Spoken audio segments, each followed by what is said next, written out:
Have you ever felt like your life is already decided for you, even before you fully understand what you want?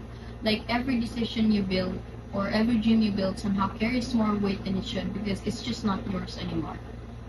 Yung tipong even the smallest decisions feel heavy. Kasi may nakaroon na expectations behind it. And kahit hindi nila sabihin all the time na, handa muna, someone is depending on you.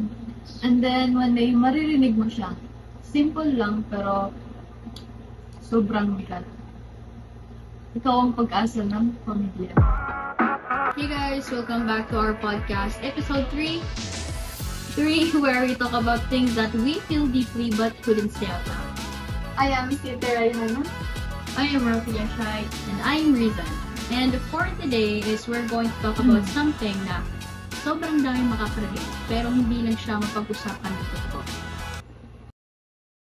Kasi to be honest, when you first heard that line, na it actually feels good. Parang yung dating niya is naniniwala kami sa iyo, and simply as anak na you want to live up on that.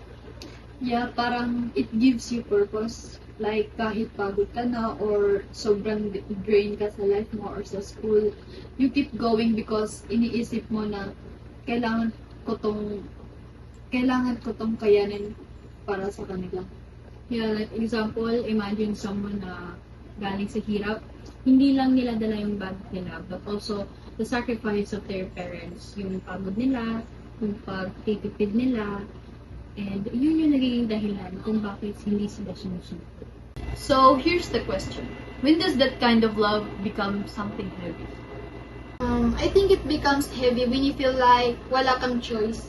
Like, when you choose path, it's not because you want them, but it feels like you have to. Kasi, even though you want something else, pero you choose something practical kasi iniisip mo na parang yun yung makakatulong sa pamilya mo.